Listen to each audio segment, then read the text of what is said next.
आसन गुरु जी ग्रहण करें। गुरु जी से अनुरोध है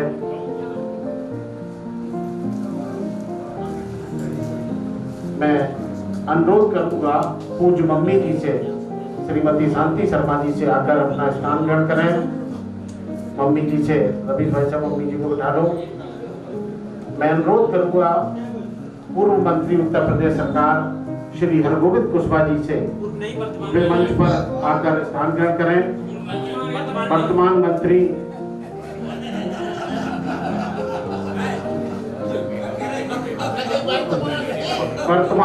माफ कीजिएगा, आदरणीय श्री हरगोविंद कुशवाहा जी मंत्री उत्तर प्रदेश सरकार हमारे बीच पहुंच चुके हैं। मैं अनुरोध करूंगा श्रीमती अनीता शर्मा जी से आप भी स्थान ग्रहण करें। मैं मंत्री जी से अनुरोध करूंगा कृपया आदरणीय गुरु जी के बगल में आकर अपना स्थान ग्रहण करें।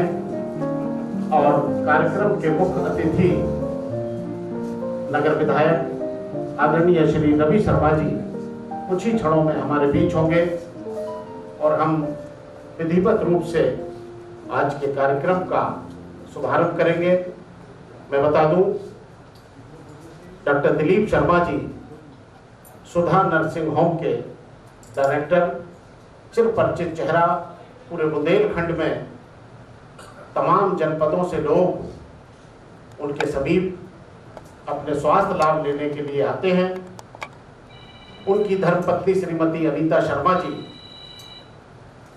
जो अपने विचारों को अपने वाणी के माध्यम से तो अभिव्यक्त नहीं कर सकती हैं, बहुत अच्छा आप नहीं बोलती हैं, लेकिन फिर भी आप अपने विचारों को बहुत सुंदर ढंग से अपनी कलम के माध्यम से हम सब लोगों तक पहुंचाती हैं। अपनी कल्पना को आप बहुत अच्छे ढंग से कूची के माध्यम से चित्रकला बहुत सुंदर बनाती है। जो इनके विचार हैं, इस कार्यक्रम के पश्चात हम लोग एक आर्ट गैलरी का शुभारंभ करेंगे जिसमें श्रीमती अनीता शर्मा जी द्वारा जो बहुत सुंदर चित्र बनाए गए हैं, प्राकृतिक चित्र को संदेश देता चित्र, जब आप लोग देखेंगे उन चित्रों को तो एक एक चित्र आपको बोलता हुआ दिखाई देगा। जो विचार आपके हैं वो हमें बिल्कुल स्पष्ट उन चित्रों के माध्यम से देखेंगे। मैंने आपके चित्र कई बार देखे हैं, एक एक चित्र को हम जितनी बार देखते हैं उतनी बार हमें कुछ संदेश मिलता है उन चित्रों से। आज हम सब लोग उसका अवलोकन करेंगे।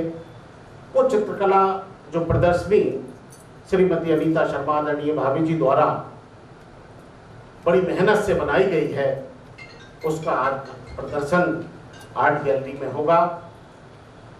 आपके द्वारा तमाम वो पुस्तकें, तमाम वो रचनाएं संपूर्ण हिंदुस्तान में लोग जिनको बड़ा रुचि लेकर पढ़ते हैं, वो रचनाओं, एक नवीन रचनाओं की एक पुस्तक जिसका विमोचन कुछ ही देर में आज के मुख्य अतिथि आदरणीय श्री रवि शर्मा जी द्वारा इस मंच के माध्यम से किया जाएगा।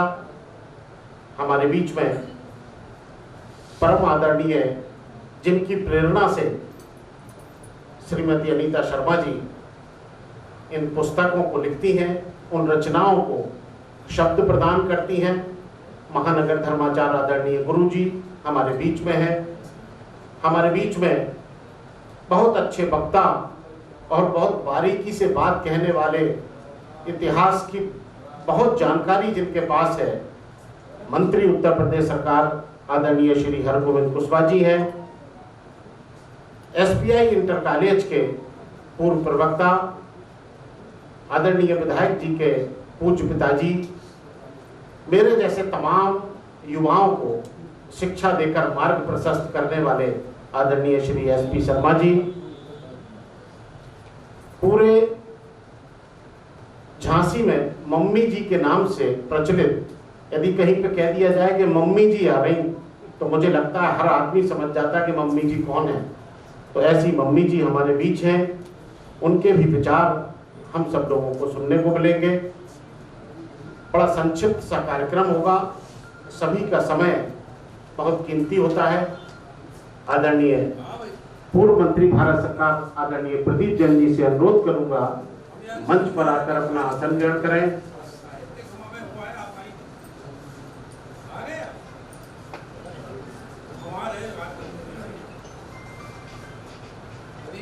ग्रामीण विकास राज्य मंत्री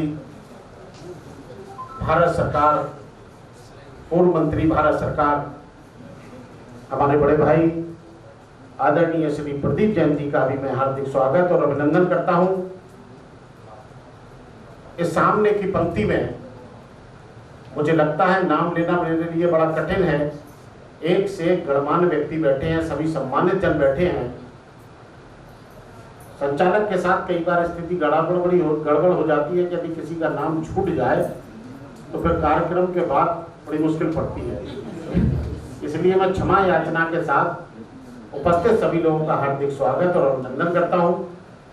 और आज स्मार्ट सिटी की कोई बैठक का आयोजन चल रहा है और बैठक समाप्त हो चुकी है और माननीय विधायक जी जो कि कार्यक्रम के मुख्य अतिथि हैं थोड़ी देर में हमारे बीच होंगे और हमारा आज का कार्यक्रम विधिवत रूप से प्रारंभ होगा। मां सरस्वती जी के चित्र पर माल्यार्पण करते हुए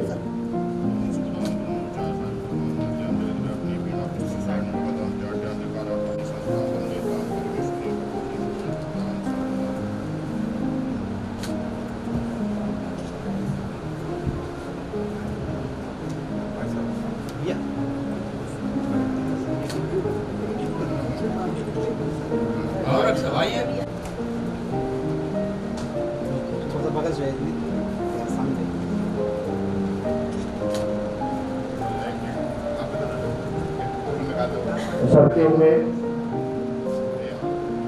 नीता शर्मा जी पर, जिनकी कृपा से आपकी रचनाएं देश विदेश में लोग पढ़ रहे हैं। स्वागत करते हुए स्वागत करें श्री हरगोविंद कुशवाहा जी को। मैं श्रीमती अनीता शर्मा जी से अनुरोध करूंगा आदरणीय पूज्य स्वागत करें। मैं आदरणीय अनीता शर्मा जी से अनुरोध करूंगा मम्मी जी को, एसपी शर्मा जी पापा जी का स्वागत करें।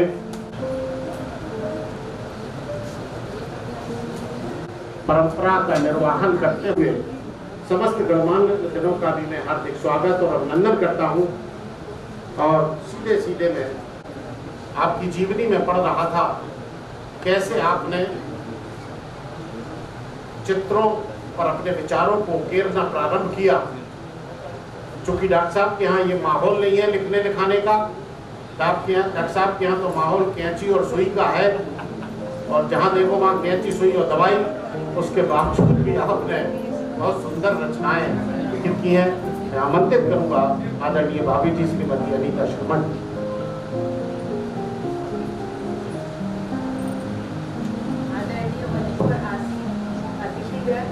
आपको बहुत बहुत अभिवादन है। मेरे प्यारे भाई बहनों, मेरे साथ मेरा उत्साहवर्धन के लिए आप आए, मुझे बहुत अच्छा लगा। मैं बोलती तो नहीं हूँ, घर में भी कम बोलती हूँ, इसलिए मैं शायद लिखती ज़्यादा हूँ। और आपने मुझे खड़ा कर दिया बोलने के लिए, तो मैं इतना बोलूँगी कि मेरे को लिखने की या मेरे को आगे बढ़ने की अभिव्यक्ति जो मिली वो मेरे पापा की प्रेरणा रही है कि बोलती नहीं हो तो लिखो कम से कम। और जब लिखने लगी तो बच्चों ने आगे बढ़ के कहा कि आप पुस्तक को तो दो उसको। मैंने वो प्रयास किया। उसके बाद मैं बचपन से चित्रकला पेंटिंग करती आई थी। तो बच्चों ने कहा कि मेरी छोटी बिटिया जब चली गई MBBS करने, तो एक खालीपन मेरे जीवन में आ गया। उसको भरने के लिए मेरे बेटे ने कलर, ब्रश, कैनवस ऑनलाइन भिजवाया कि आप अपना खाली समय कुछ यूज़ करिए। तो मैंने कुछ पेंटिंग बनाई। अब पेंटिंग बनाई तो उन्होंने कहा कि नहीं अब एग्जीबिशन लगाइए। तो मैंने कहा चलिए एक झिझक एक संकोच आज छोड़ती हूँ। और जगजीत सिंह का प्यारा गीत है, ना जन्म की सीमा हो ना उम्र का वो बंधन। इस गाने का मैंने सकारात्मक लिया और जन्म का जो उम्र की इस पड़ाव में आकर मैंने अब आगे बढ़ने की कोशिश करी है और लोगों से जुड़ने की कोशिश करी रही है।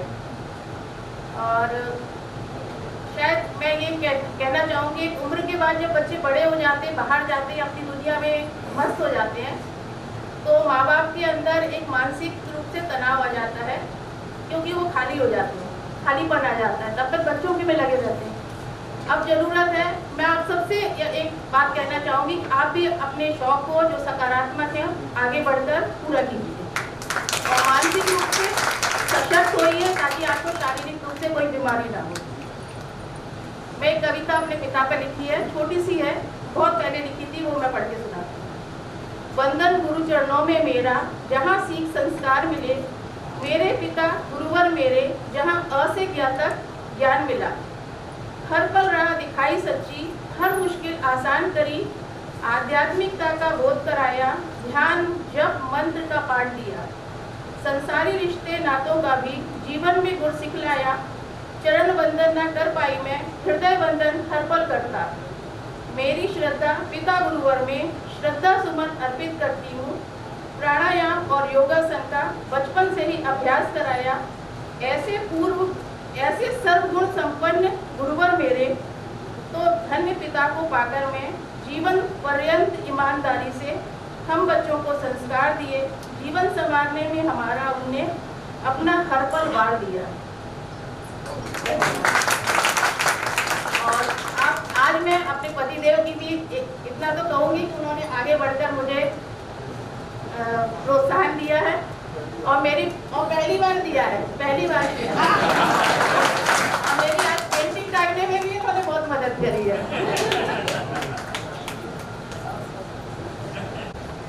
और डॉक्टर साहब ने ये मौका दिया है, इसके लिए भी हम लोग डॉक्टर साहब आपका साधुवाद।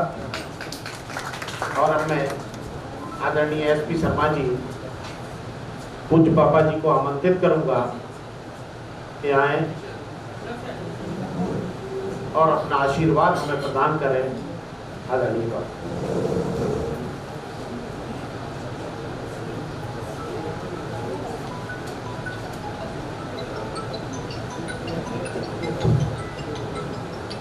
आदरणीय मंच और सामने बिराजे हुए सभी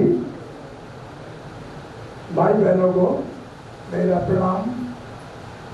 आज अत्यंत शुभ अवसर है और यह अवसर है श्रीमती अनिता शर्मा की 3 पुस्तकों के, 3 ग्रंथ रत्नों के, ग्रंथ रत्न है इनका विमोचन का।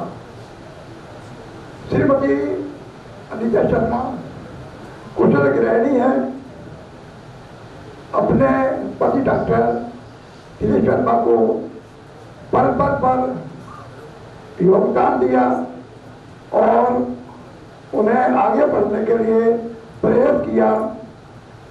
वैसे जो नर्सिंग होम है वो तो माता जी के नाम पर है, लेकिन इसमें अनीता जी का बहुत योगदान है।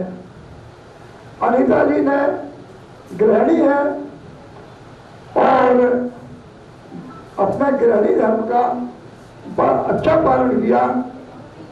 अपने दोनों बेटे बेटी को, डॉक्टर सिद्धार्थ, डॉक्टर अभिप्सा को आगे बढ़ाया। आज दोनों सफल डॉक्टर हैं और उनको जन जन की सेवा के लिए प्रेरित किया। ऐसी अनीता शर्मा जी की जितनी प्रशंसा की जाए एक गृहिणी के रूप में वो कम है, लेकिन इसके साथ साथ साहित्य और कला के क्षेत्र में भी आपने जो कुछ किया वह वास्तव में अमूल्य है, अत्यंत सुंदर है। संघर्ष, इस पुस्तक में इन्होंने अपने जीवन के अनेक बातों को लिखा है। एक पुस्तक है अर्पित, एक कविता है अर्पित। इसमें आपने लिखा है कि जीवन अगर ईश्वर को समर्पित है तो फिर किसी बात की चिंता करने की आवश्यकता नहीं है। एक कविता हिम्मत है जिसमें उन्होंने कहा है कि हिम्मत करो, लेकिन जहाँ पर आपको कठिनाई हो वहाँ पर विश्वास करो कि हम आगे बढ़ते रहेंगे।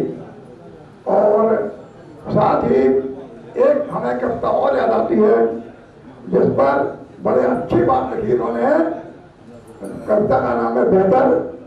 इन्होंने लिखा, बड़ी मार्मिक बात लिखी है, हम दूसरों से बेहतर बने ये जरूरी नहीं, हम दूसरों का बेहतर करें यह बड़ी बात है। धन्यवाद। बहुत सुंदर विचार।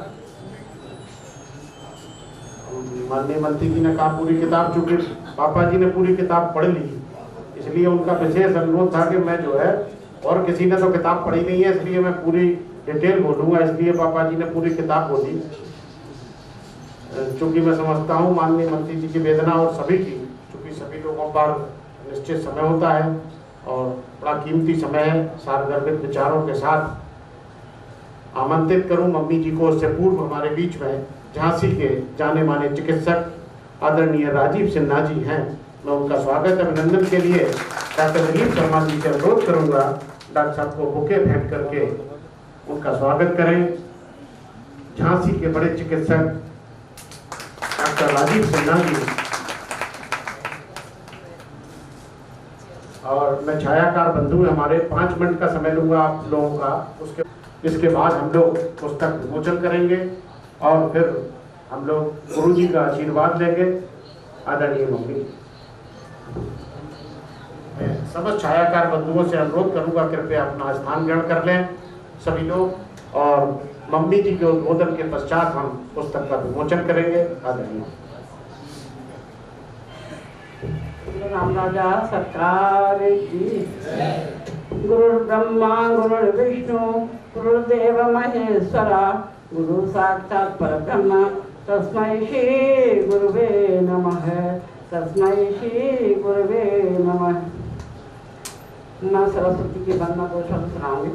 मुझको न बल उत्थान दो, माँ सरस्वती वरदान दो, मुझको न बल उत्थान दो, माँ सरस्वती वरदान दो। ऐ सत्य जीवन सारथी, क्या है सरस्वती के वरदान? सत्य ही जीवन में अनमोल है। ऐ सत्य जीवन सारथी, तेरी करूं मैं आरती, तेरी करूं मैं आरती। क्या मांगा माँ से? विद्या विनय का दान दो, माँ सरस्वती वरदान दो, हमको नवल उत्थान दो। राम राजा सरकार। प्रथम हमारे यहाँ हमारे माता पिता ही प्रथम गुरु होते हैं। जब से बच्चा घर में आता है तब से माँ उसको संस्कार देती है। इसलिए जिसने अपने माता पिता का सम्मान नहीं किया जीवन में कुछ नहीं किया। इसलिए सब संस्कार वही संस्कार विहीन बनाते बच्चों को, और वही संस्कार बनाते हैं। माँ का सम्मान करना, पिता से बड़ी योग्यता माँ महान है। माँ को प्रथम पूज्य माँ है, इसलिए हमारे यहाँ माँ की पदवी ज्यादा दी है। पिता तो भरण पोषण ये उसकी जिम्मेदारी अब करता है, लेकिन संस्कार अपने माँ ही देती घर से। अपने अपने माता पिता की सब लोग बोलो जोर से। हाँ,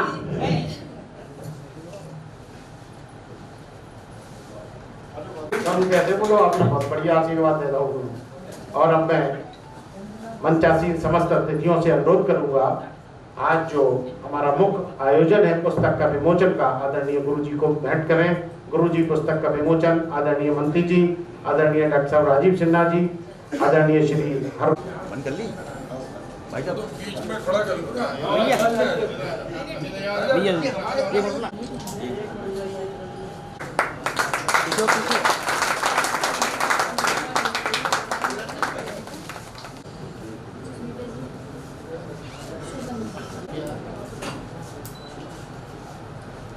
और अब मैं शिवम च सुंदरम सर्वम खरीदम ब्रह्म सोहम सोहम न संशय। अभी स्टार्ट गैलरी के द्वारा आयोजित डॉक्टर दिलीप शर्मा जी, अनीता शर्मा जी द्वारा सजाए गए इस माँ शारदा के भव्य कार्यक्रम में उपस्थित आदरणीय अध्यक्ष जी,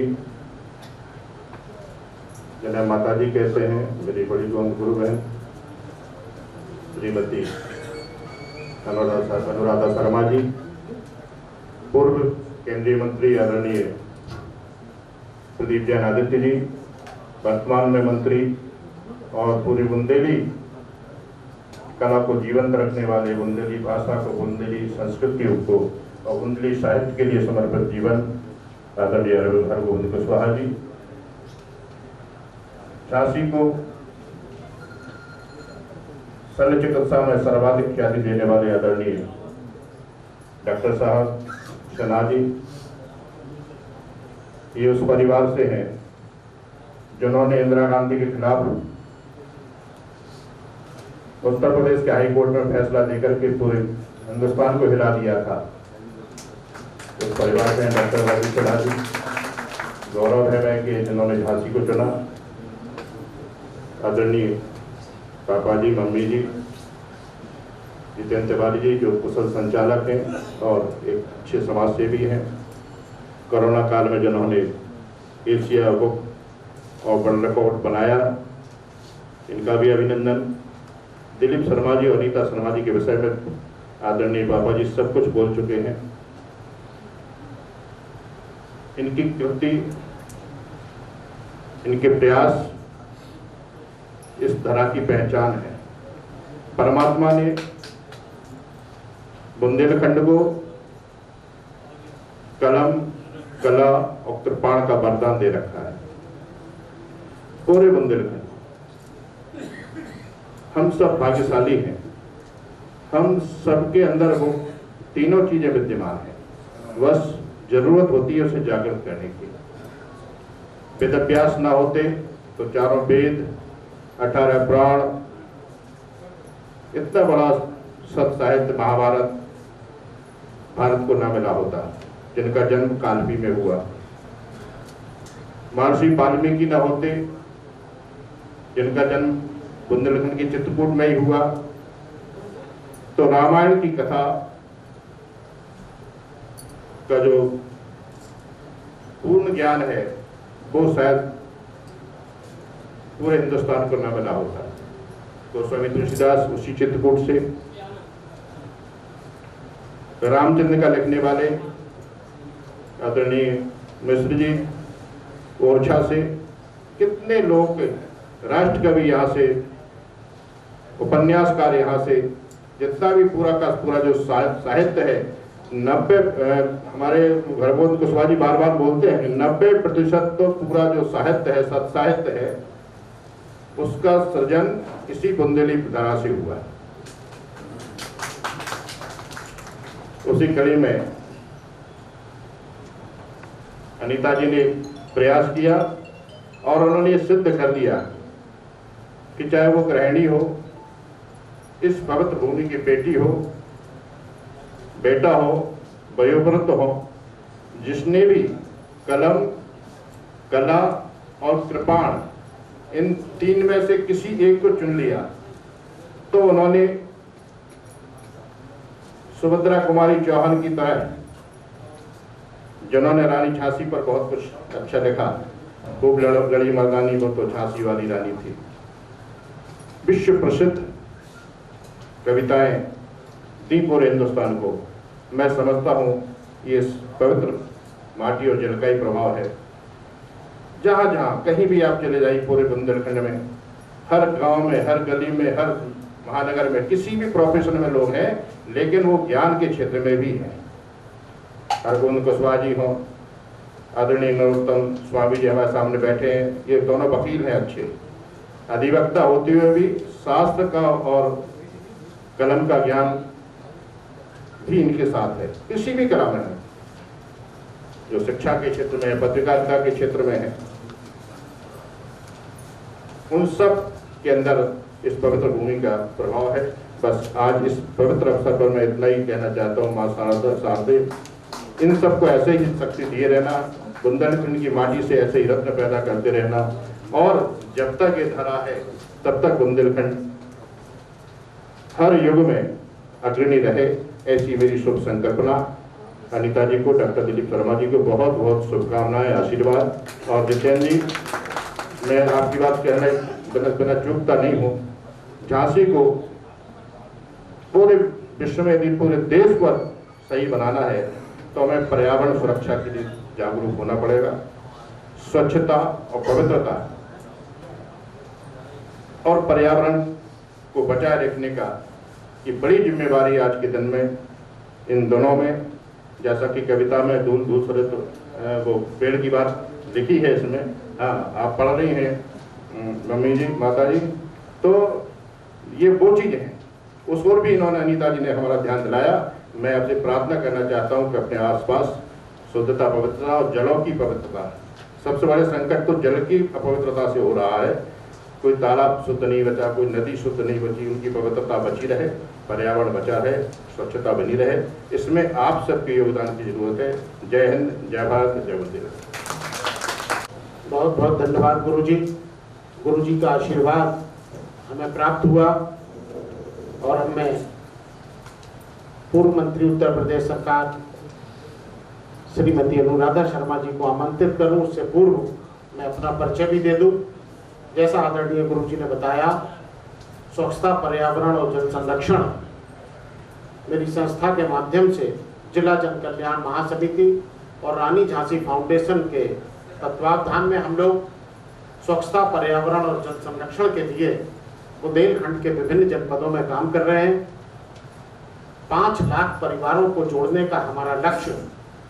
सभी जनपदों में प्रत्येक दिन हमारी टीम का कोई ना कोई व्यक्ति कोई ना कोई आयोजन अवश्य करता है। 73,000 लोगों को हम लोग जोड़ चुके हैं। एक संकल्प पत्र है हमारा, वो संकल्प पत्र हम भराकर उन लोगों को प्रकृति प्रेमी पर्यावरण मित्र का एक छोटा सा सम्मान पत्र भेंट करते हैं।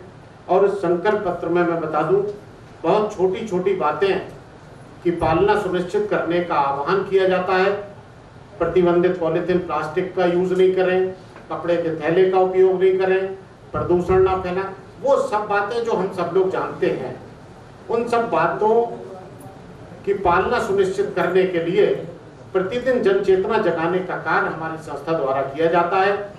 कोरोना काल में जब आदरणीय प्रधानमंत्री जी ने, आदरणीय मुख्यमंत्री जी ने आह्वान किया कि उनका उत्साहवर्धन किया जाए, जो कोरोना सेनानी हैं, जब सब लोग अपने घरों में दुबके थे तो डॉक्टर साहब जैसे लोग, आदरणीय राजीव सिन्हा जी जैसे लोग, नर्स और पैरामेडिकल स्टाफ और सफाई कर्मचारी अपनी जान पर खेल कर काम कर रहे थे। यदि ये लोग भी छुप जाते, डर जाते, तो कितनी भयानक स्थिति का हमें सामना करना पड़ता।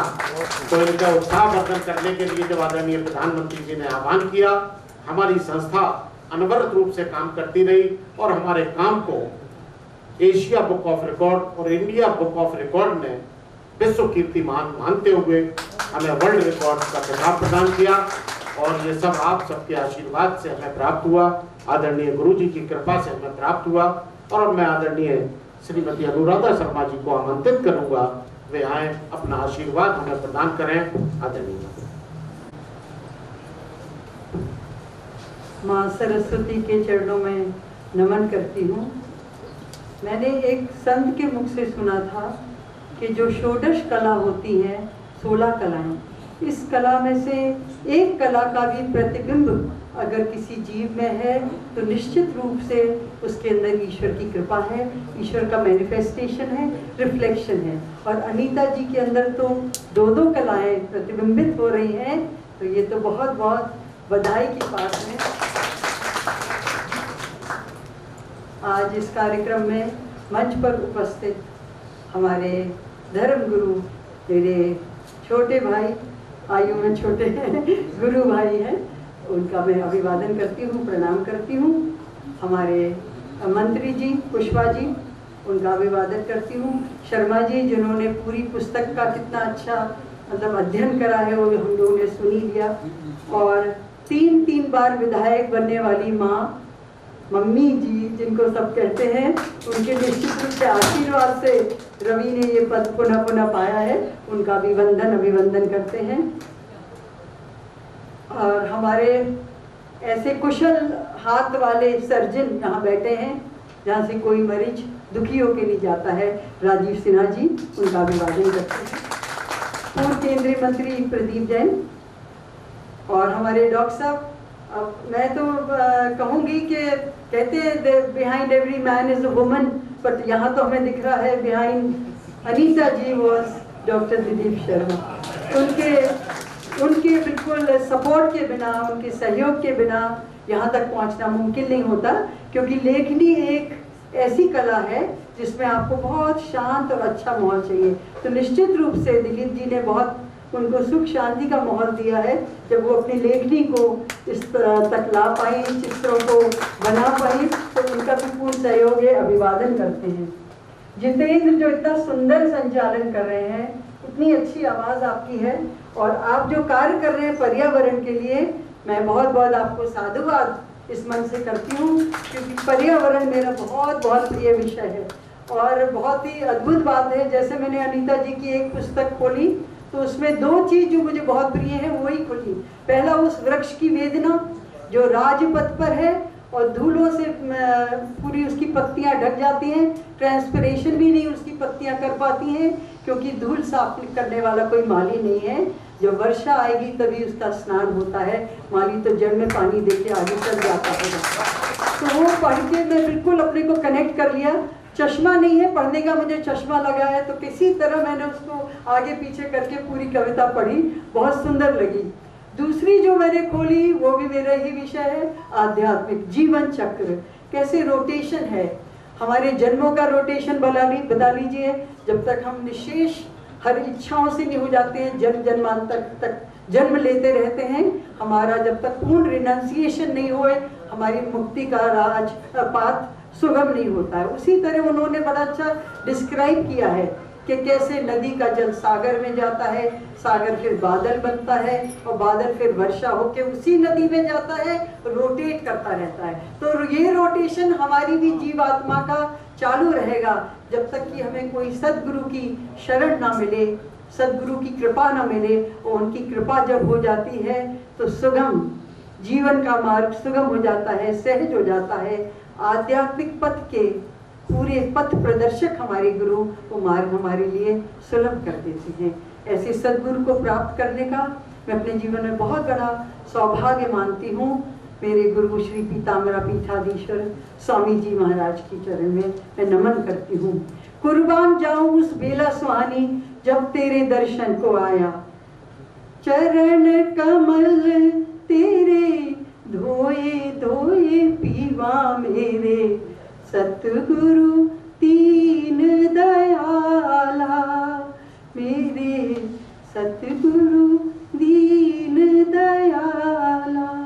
मैं गुरुदेव को नमन करते हुए आप सबको दशहरा की शुभकामना, आने वाली दीपावली की भी शुभकामनाएं देती हूँ।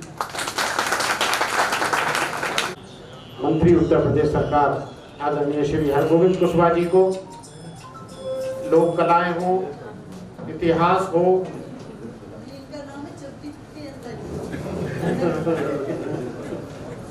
इतिहास हो, लोक कलाएं हो, रामायण हो, महाभारत हो, सभी विषयों पर समान पकड़ आदरणीय कुशवाहा जी की। समय तो जो है आप सब विदित हैं। हबीब साहब गैलरी के इस अभूतपूर्व पुस्तक विमोचन कार्यक्रम में मंचासीन सिद्धेश्वर पीठाधीश्वर परम आदरणीय श्री श्री 108 पाठक जी, हमारी मम्मी आदरणीय श्रीमती शांति शर्मा जी, पिताजी शर्मा जी, और अभी जिनका आपने बहुत ही सारगर्भित उद्बोधन सुना। जब हम चुनाव प्रचार में जाते थे तो पूरे ललितपुर झांसी में कहा मैंने अपने मंचों से कि आराधना शर्मा, अनुराधा शर्मा जी बहुत प्रति हैं। एक दिन हम थे वहाँ महरौनी में, तो उसी दिन कोई बड़ा लेख छपा था किसी बड़े लेखक का। उसका उद्बोधन जब उन्होंने किया तो हमने देखा कि उनका अध्ययन बहुत कर्मठ है। परम आदरणीय डॉक्टर साहब, संचालक जी जितेंद्र जी और लेखिका डॉक्टर साहब, हमने सीखा। और यहाँ इतने लोग बैठे हैं कि आदरणीय नरोत्तम शर्मा जी, फिर हमारे भार्गव जी, जो रोज भार्गव जी की कविता तो हम रोज ही पढ़ते हैं, 2 सेंटेंस तो उनके रोज ही आते हैं। इतने अगर वो पूरे लिखे जाएं तो एक किताब हो जाएगी, एक का अनेक किताबें हो जाएंगी। आप बहुत ही ज्यादा गंभीर टिप्पणी करते हैं। शीतल तिवारी जी, रवीश त्रिपाठी जी, डॉक्टर साहब, फौजी साहब, सभी माताएं और इस हॉल में उपस्थित सभी विज्ञजन, पत्रकार बंधुओं, मित्रों, श्री राम शर्मा ने एक बात लिखी है बहुत महत्वपूर्ण।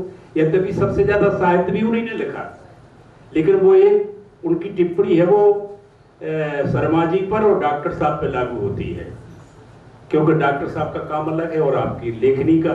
उन्होंने ये लिखा, श्री राम शर्मा ने, हम वहाँ रहे 8-10 दिन आंवल खेड़ा में और वहाँ शांति कुंज में, तो उसको हमने बहुत प्रभावित किया। उसको आदरणीय मंत्री जी प्रदीप जैन जी अभी पढ़ रहे थे, किताब देख रहे थे, उन्होंने ये लिखा कि बेहतर ये है कि पढ़ने योग्य लिखा जाए। ये श्री राम शर्मा की टिप्पणी है। बेहतर ये है कि पढ़ने योग्य लिखा जाए, लेकिन उससे बेहतर ये है कि लिखने योग्य किया जाए। तो आप पढ़ने योग्य लिख रही हैं और ये लिखने योग्य कर रहे हैं, तो दोनों चीजों का संबंध है। जब स्वस्थ कोई व्यक्ति, अभी हम गुरुजी से पूछ रहे थे, हम लोग तो छोटे थे तो डॉक्टर वर्मा जी के यहाँ आते थे, जब आपके पिताजी से वहाँ बैठक बहुत करनी होती थी, चौधरी चरण सिंह, विनोबा भावे, पंडित परमानंद, टुकड़ो जी महाराज, इतने तमाम लोगों का संग्रह होता था डॉक्टर साहब के यहाँ, उनके विद्यासागर के कंपाउंड में। वहाँ तब आपके पिताजी से हम लोग बचपन में सीखा करते थे। वो चीजें एक्चुअली झांसी में, जैसे गुरुजी ने कहा, नहीं कितने लोगों को पता है कि वशिष्ठ जी यहाँ रहे, Nobody knows the fact। ब्रह्मांड पुराण के 2 अध्याय के पहले श्लोक में शंकर जी से नारद जी ने पूछा, ब्रह्मांड पुराण का 2 अध्याय का पहला श्लोक के कालपी का क्या महत्व है, शंकर जी से पूछा नारद जी। तो नारद जी ने कहा कि कालपी के पूर्व में शक्ति के पुत्र पाराशर तपस्या करते हैं। ये दूसरा श्लोक है।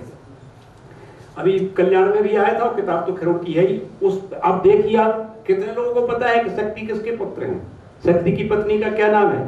शक्ति की पत्नी अदृश्यंती, उनके लड़के पाराशर, और शक्ति की मां अरुंधति, उनके पिता वशिष्ठ। अभी पिछले दिनों जब एसके दुबे वाइस चांसलर थे, तो एक किताब का पब्लिकेशन हुआ, मेरी झांसी। उसमें इस बात का फैक्ट आया था कि जब अगस्त ऋषि अपनी पत्नी लोपामुद्रा के साथ बुंदेलखंड के दौरे से दक्षिण जा रहे थे, तो उनके साथ वशिष्ठ जी और विश्वामित्र जी भी आए। तो विश्वामित्र जी गरौठा तहसील में कुछ दिनों तपस्या की बीहटगुड़ा में, यहाँ उनका मेला भरता है, वहां दसान नदी पर। और वशिष्ठ जी कुछ दिन यहीं रह गए। तो वशिष्ठ जी के शक्ति, शक्ति के पाराशर, पाराशर के वेदव्यास, और वेदव्यास के सुखदेव जी। तो जितना साहित्य, चाहे वो नैमिषारण्य में लिखा गया हो, चाहे बद्रीनाथ में लिखा गया हो, सब वेदों का कोटिफिकेशन भी वेदव्यास के जरिए, इसलिए उन्हें वेदव्यास उनको कहा जाता।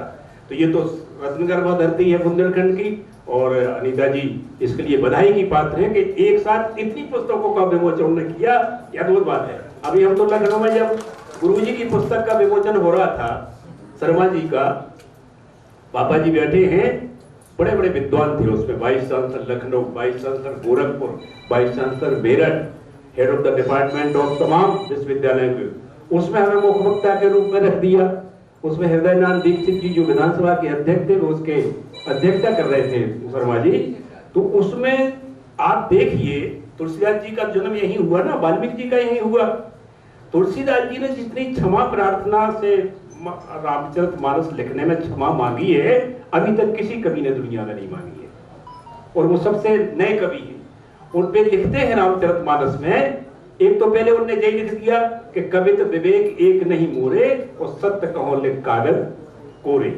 और फिर दूसरी चौपाई लिख दी, निज कवित्त कहीं लाग न नीका, सरस होए अथवा अति फीका, ये भी लिखा। और फिर माफी मांग ली पब्लिक से, जे जन्मे कलिकाल कराला, करतब बायस बेस मराला, चलह कुपंथ वेदवक छाड़े, कपट कलेवर कलिमल भाड़े, पंचक भगत कहाँ है राम के, कंकन कंचन कोहे काम के, चिन्मय पृथक लीग जन मोड़ी, भीम धर्म दो दंतक धोरी, जो अपने अपूर्ण सब कहा हूँ, बाड़े कथा पार नहीं लेऊं, ताते में अति अल्प बखाने, थोड़े में जाने हैं सियाने।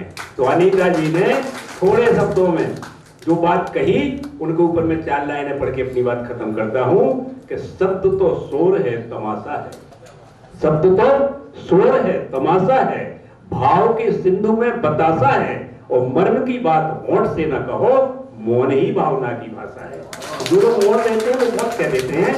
जय हिंद, जय भारत। वे आए और अपने विचार व्यक्त करें। माननीय प्रदीप जनार्दन जी। मैं सभी झांसी के मनीषी जनों को नमन करता हूँ, प्रणाम करता हूँ। मंचासीन हमारे देश के अंदर जो संस्कृति के लिए काम कर रहे हैं, धर्माचार्य श्रद्धेय हरिओम पाठक जी, श्रद्धेय माता जी, पूज्य मम्मी जी, जिनके अंदर लिखने की अदम्य क्षमता है, पढ़ने की, हमने उनके भाव देखे वो शब्दों में अपने आप को ढाल देती हैं। और श्रद्धेय चाचा जी एसपी शर्मा जी, एक ऐसे चिकित्सक जिन्होंने झांसी का नाम पूरे हिंदुस्तान में गौरवान्वित किया।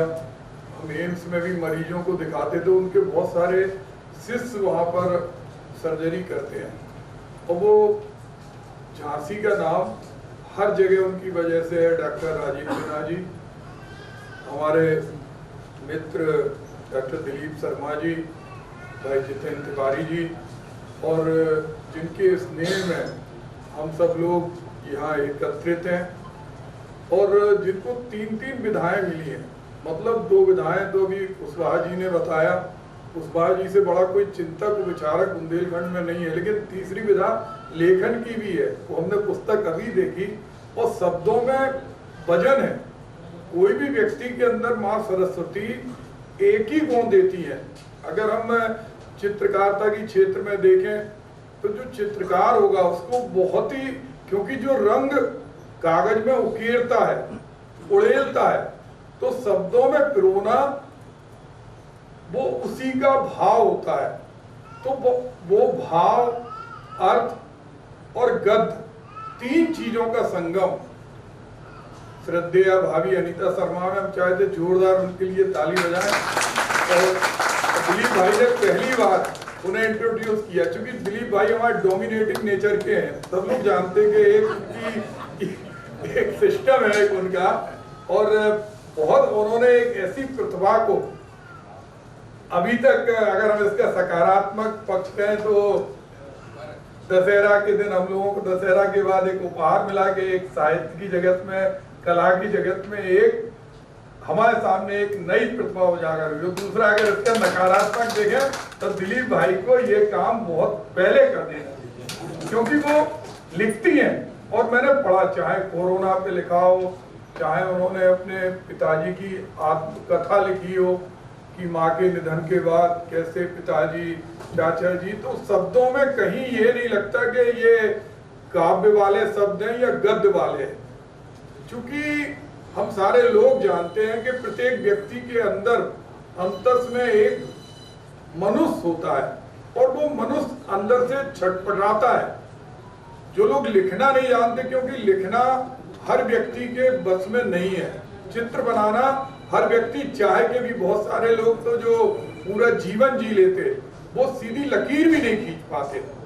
तो ये जो विशिष्ट गुण माँ सरस्वती की कृपा से मिला, आज हम लोगों का ये कर्तव्य, क्योंकि कार्यक्रमों में हम आते हैं और आने के बाद हम लोग एक दिन के अखबार की खबर या विचारों की संगोष्ठी के बाद फिर उस चीज को भूल जाते हैं। तो इसके लिए हम 1-2 प्रयास अगर करें, जो पुस्तकें लिखी जाए, चूंकि इस समय इंटरनेट की वजह से, स्मार्टफोन की वजह से पढ़ने का सिस्टम, लाइब्रेरी रखने का सिस्टम बहुत कम हो गया। ऐसे में कार्यक्रम सफल बनाने के लिए जो लोग भी अगर चाहते हैं कि हमारे बुंदेलखंड के अंदर प्रतिभाएं आगे बढ़ें, तो उनकी पुस्तकों को हम खरीदें और उनको मौके पर भेंट करें। हम किसी को शॉल पहनाते हैं, शॉल से अच्छा है, और उस पर ऊपर जरूर लिखें कि इस पुस्तक पर धूल नहीं चढ़े, क्योंकि हम घरों में देखते हैं बड़े बड़े ग्रंथ, सारी चीजें पुस्तकें धूल चढ़ती रहती और अब किसी को इतनी फुर्सत नहीं रहती। तो मैं आज ये आप सभी से आग्रह करूंगा कि क्योंकि फ्री में मिली हुई पुस्तक हम जानते हैं कि घर में कोई ले जाएगा, उन पैसे का फर्क नहीं पड़ रहा। हमारे दिलीप भाई ने अपने परिश्रम से, अपनी कौशलता से और जो संस्कार उन्हें जन्म से मिले उसको बहुत ऊंचाई तक पहुंचाया है। लेकिन अगर हम पुस्तकों को खरीदेंगे तो आगे इस तरह की प्रतिभा और खास तौर से अनीता भाभी जी के लिए एक बहुत बड़ा प्रोत्साहन होगा कि उनकी प्रतियां इतनी भारी संख्या में बिकी। और मैं ये मानता हूं कि विचार ब्रह्मांड की सबसे बड़ी ताकत है। अगर हम लोगों ने ये प्रयास किया तो आगे चलकर हमारे यहाँ जितने भी साहित्यकार हैं, कवि हैं, उनकी पुस्तकें पूरे देश में पहुंचेंगी और झांसी का नाम उसी तरह गौरवान्वित होगा। हमें याद है शिवाजी सावंत के जो पुस्तक थी मृत्युंजय, जिसने उन्होंने 20 साल में लिखा था, कर्ण पर उन्होंने एक पुस्तक लिखी थी और आपको पुस्तक पढ़ते समय ऐसा लगेगा जैसे हम जीवंत होके कर्ण को पढ़ रहे हो, उनसे बात कर रहे हैं। उन्हें ज्ञानपीठ पुरस्कार भी मिला था। और उनका भी जो, चाहे उनकी मृत्युंजय हो चाहे छावा हो, वो पुस्तकें प्रोत्साहित इसीलिए हुई थी कि प्रारंभ में जब उन्होंने पुस्तक लिखी तो उस पुस्तक को किसी ने भी उपहार में नहीं लिया, सारे लोगों ने उस पुस्तक को खरीदा। आज हम भी ये चाहते हैं कि जिस तरह शिवाजी सावंत, मुंशी प्रेमचंद, वृंदावन लाल वर्मा, मैथिली शरण गुप्त, इन्होंने नाम अंतर्राष्ट्रीय स्तर पर झांसी का पहुंचाया है, हमारी अनीता भाभी का नाम भी पहुंचे और इसके लिए आपके सहयोग की आवश्यकता है। पुनः आप सबको नमन। बहुत बहुत धन्यवाद। अब मैं डॉक्टर दिलीप शर्मा सर से अनुरोध करूंगा आदरणीय गुरुजी को पुस्तकों का एक सेट और श्रीमती अनुराग यहाँ जाइए। तो आप आदरणीय डॉक्टर राजीव सिन्हा जी को भी भेंट करें। आदरणीय एसपी शर्मा जी पापा, मैडम आदरणीय अनीता शर्मा जी, श्रीमती अनुराधा शर्मा जी को भी आप पैसे दे दो, पैसे दे दो, जमा कर दो तो हम हो जाएगा कि आपने खरीद ली, पैसा आ जाएगा ना। और मैं आमंत्रित दिलीप शर्मा जी को, अनीता शर्मा जी को, आप दोनों मंच पर आ जाए आगे की ओर। डॉक्टर साहब भावना मेरे मन में भी थी कि पुरुष आगे बढ़ाते हैं महिलाओं पे, सबसे पहले उनका सम्मान। और इसके बाद हिंगवासिया जी को मैं अपनी रचना के माध्यम से आभार व्यक्त करने के लिए आदरणीय हिंगवासिया जी को बुलाऊंगा। मैं बता दूं इसके बाद हमें अधीक्षा आर्ट गैलरी में हम लोग नम्र अनुरोध आप सभी से करूंगा, डॉक्टर हिंगवासिया जी की रचना के बाद फिर हम सभी लोग पाठक जी, आदरणीय हरगोविंद कुशवाहा जी, पूर्व मंत्री सभागार में उपस्थित श्रोता मरम्मत, आप सबको प्रणाम। क्योंकि अनीता शर्मा जी की एक कविता मंजिल जिसने मुझे सबसे ज्यादा प्रभावित किया, उसके संबंध में कुछ अर्ज करना चाहता हूँ। तब तक भटकती रही उसके साथ जब तक राहगीर को मंजिल पर न पहुंचा दिया, और तभी उनकी कविता भी ऊर्जा की मंजिल पर